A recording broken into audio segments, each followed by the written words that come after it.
A very good afternoon and welcome to NTV News. I am Siksha Sharma. Let's take a look into the headlines first. Scheduled House of Representatives meeting postponed after parties sought time for homework to discuss budgetary allocation on ministries. Next meeting on June the 11th.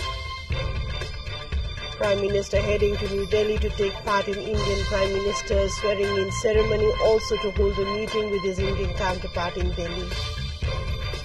Israeli military rescues 4 hostages from Hamas's hold following intense attacks. More than 200 people killed across the Gaza Strip. Arch rivals India and Pakistan facing each other in today's match of the T20 World Cup match to kick off at 8:15 Nepal time. And countdown to the Paris Olympics 2024 begins with just 47 days left. 10,500 athletes to compete in 329 events.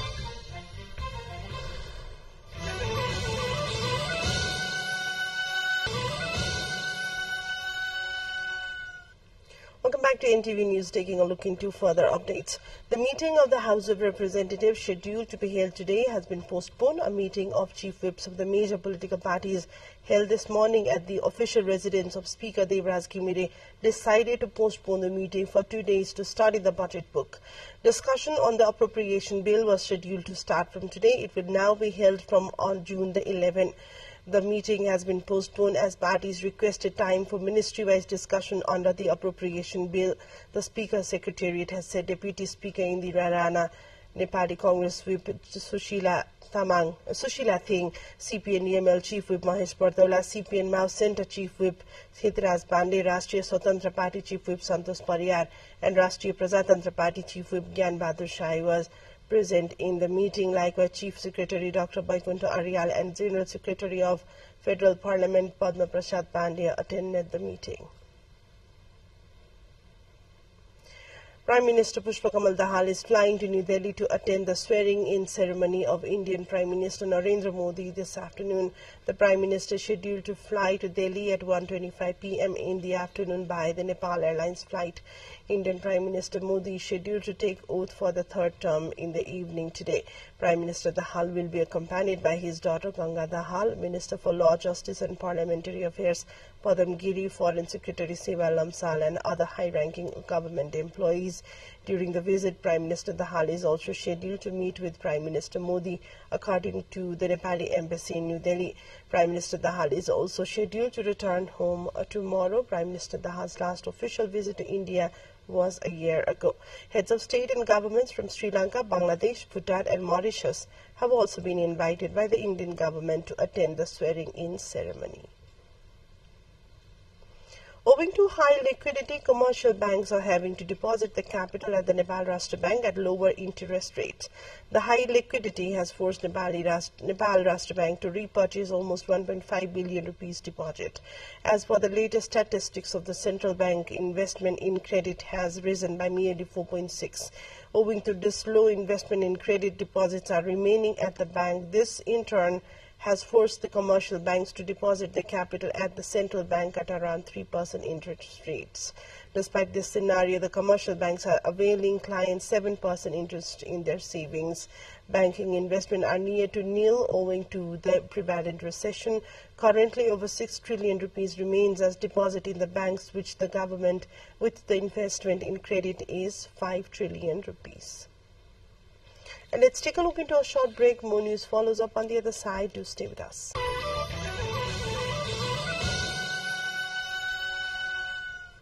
Welcome back to NTV News, taking a look into further updates. The Abu Khairani Mugli Road section along the Prithvi Highway will remain closed for 3 hours from today. This comes as the part of the road that caved in near Sakar Dam is undergoing a repair. According to the road division, the road section will be closed from 10 a.m. to 1 p.m. It is learned vehicular movement will be completely blocked for 3 hours owing to fear of rocks falling from the cliff adjoining the road.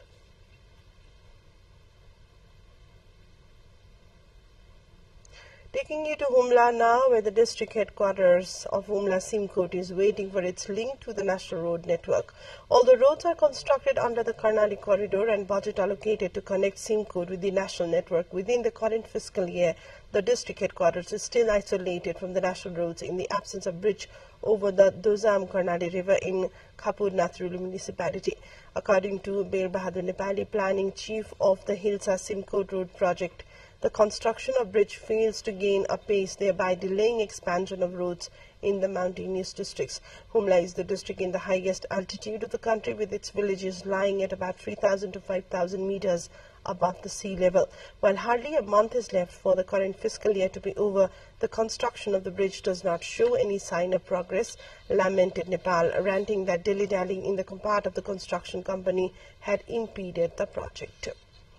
Taking you to the international front now, where 4 hostages kidnapped by Hamas have been reunited with their families after being rescued in a raid that Palestinian officials say killed dozens of people. Noah Argamani, 26, Almog Mirzan, 22, Andrei Kozlov, 27, and Shlomi Ziv, 41, were freed on Saturday, 8 months since being kidnapped from the Nova Music Festival on 7th of October. Israeli forces, backed by airstrikes, fought intense gun battles with Hamas in the Nuseirat area in what the Israel Defense Forces called a high-risk complex mission. Palestinian officials meanwhile say scores of people were killed in the operation. 2 hospitals in Gaza, the Al-Aqsa Hospital and Al-Awada Hospital, said they had counted 70 bodies between them, while Hamas's government media office said at least 210 people had been killed in Israeli strikes in and around the Al-Nuseirat refugee camp. Israel meanwhile estimated there were fewer than 100 casualties, the IDF spokesman Daniel Hagari said. A quick look into other highlights of what's coming up next.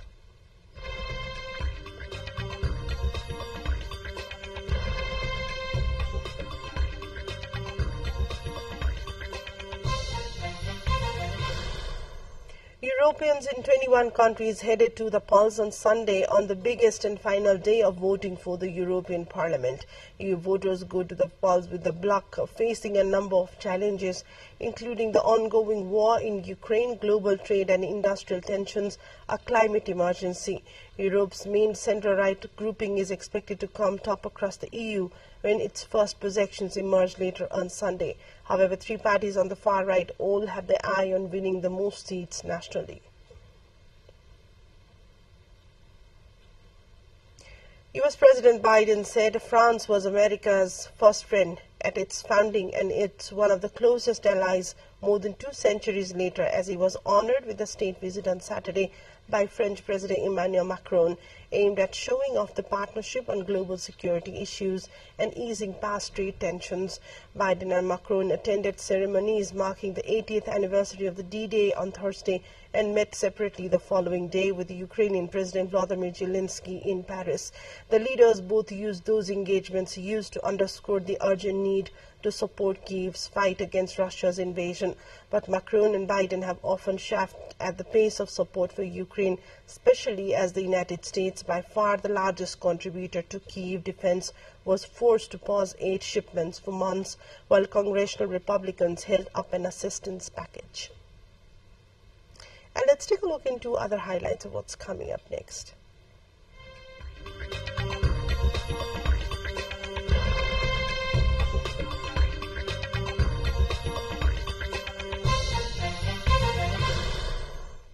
Dazzling performance of water dragon dance staged in ancient town of Ansu in southeast China's Chongqing municipality and have attracted both the locals and tourists alike. Known as the intangible cultural heritage, the unique traditional dragon dance is one of the celebration events held by the locals to mark the upcoming Duanbu festival or dragon boats, which is celebrated on the 5th day of the 5th month on the Chinese lunar calendar and falls on June 10 this year. Different from common ones, the water dragon dance goes on with water being sprayed by the surrounding spectators to the 10 performers holding 10-meter-long flexible puppet of a dragon while walking down the streets. It's considered that splashing water to the dragon brings luck in traditional Chinese culture. Therefore, both performers and viewers are happy with their clothes getting soaked. Time we take a look into what's in sports.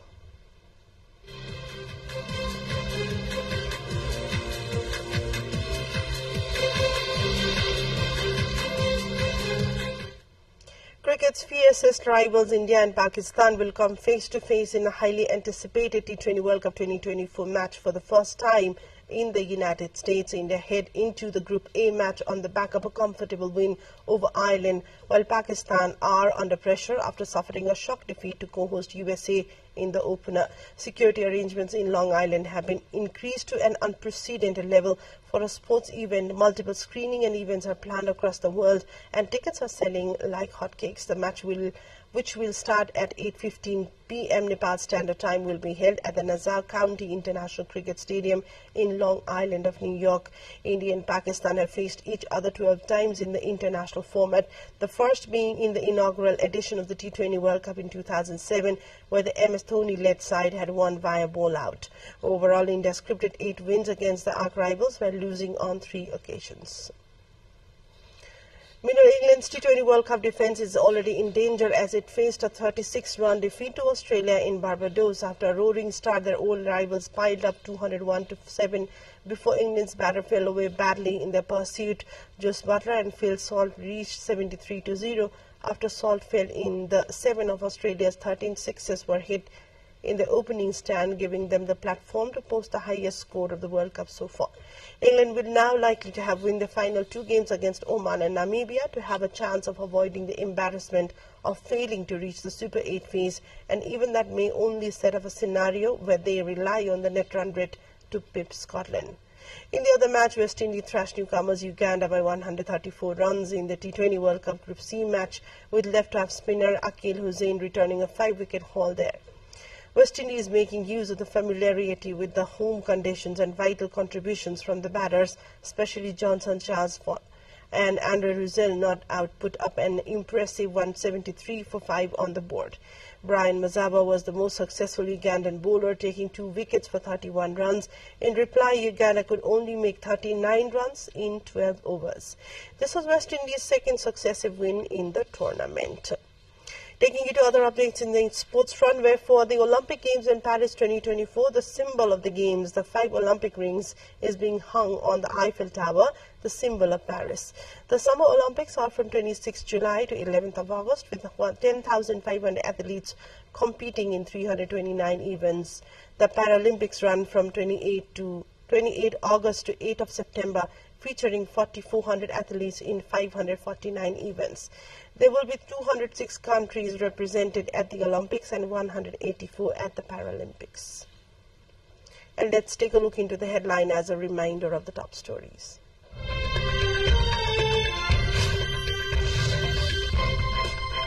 Scheduled House of Representatives meeting postponed after parties sought more time for homework on appropriation bill. Next meeting on June the 11th. Prime Minister heading to New Delhi to take part in Indian Prime Minister's swearing-in ceremony tonight, also to hold a meeting with his Indian counterpart in Delhi. Israeli military rescues 4 hostages from Hamas's hold following intense assaults. More than 200 people killed across the Gaza Strip. Arch rivals India and Pakistan facing each other in today's match of the T20 World Cup. Match will kick off at 8:15 Nepal time. And countdown to the Paris Olympics 2024 begins with just 47 days left. 10,500 athletes to compete in 329 events.